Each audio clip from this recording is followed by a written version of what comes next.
Getting your first 10 personal training clients is literally the hardest part. So I'm going to share with you the 5 key ways that turned my personal training business from 0 to 60K a year in revenue.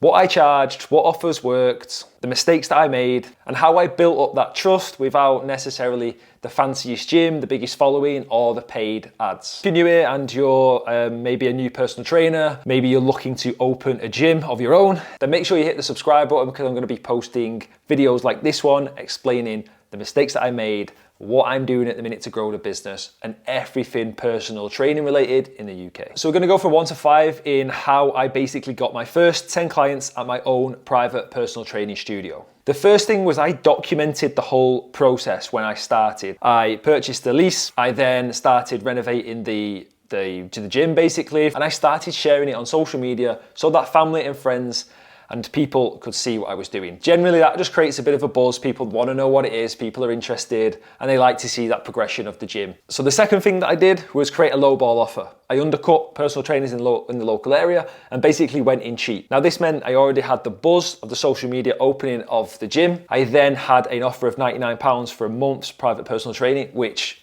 it was hard to say no for people. I got more clients, more reviews, more testimonials, more results, and it paid off in the long run. The third thing was I posted personal content on Facebook and Instagram. Although the pages were set up as business pages, they had a business feel to them, I was still posting stuff that was a little bit funny, a little bit engaging, a little bit personal about stuff going on with me, and just random funny things, random things that sparked interest and thought, rather than just posting the same boring graphics that every other personal trainer posts. The fourth thing that helped me get my first 10 personal training clients was I delivered a good job. In fact, I over-delivered. I would have them on an app, I would send them messages, I would keep them accountable, I'd give them extra plans, I'd make sure the sessions were the best that I could deliver. And again, it just meant that when I did put the price up, 90% of those people stayed with me anyway because they was enjoying the service. And the fifth thing that helped me get my first 10 clients was I had quite a strong USP. I had a niche.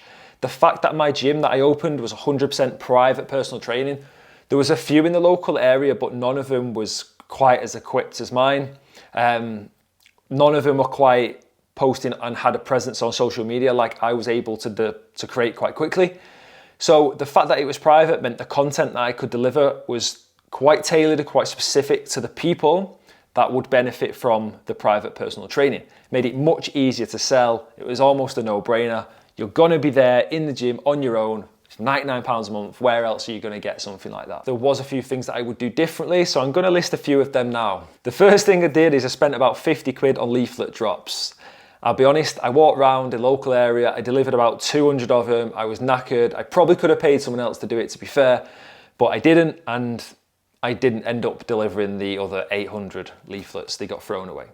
In hindsight, I do think leaflet drops were a little bit pointless. I was putting leaflets on top of Domino's leaflets that I'd been posted through. I mean, they're gonna choose the Domino's over the £100 personal training. So early on, I did run some Facebook ads. I ended up probably being a bit of a waste of money. I was just into personal training, didn't know how to run ads properly. So I think now, obviously, as I've gone on through the years, I'm better at ads, but definitely early on, you probably don't need to run ads and you'll probably spend more money than what they actually bring. The third thing that I classed as a mistake was having a referral incentive.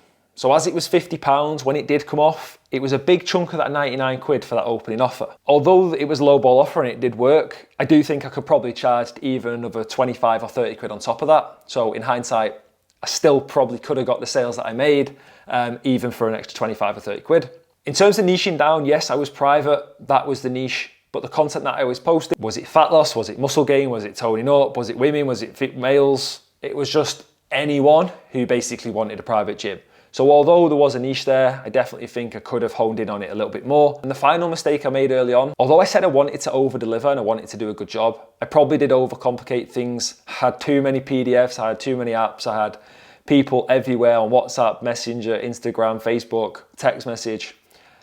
It would have been easier if I had more systems in place from the start, so that things were more streamlined and I wasn't losing concentration on what was going on. So in summary, getting your first 10 personal training clients is about showing up. It's about offering something that's a little bit different and unique and making it easier for people to say yes. Because once you've got those people in and you've got them recurring and you're doing a good job, you're just gonna only get more clients. So in the next episode, I'm going to break down exactly how I set my studio up, how much I spent setting it up, the equipment, the lease, everything like that, how I chose the property. So if you're finding stuff like this useful and you're a personal trainer who's starting out, or maybe you want to open your gym, make sure you hit the subscribe button and stay tuned for the next video.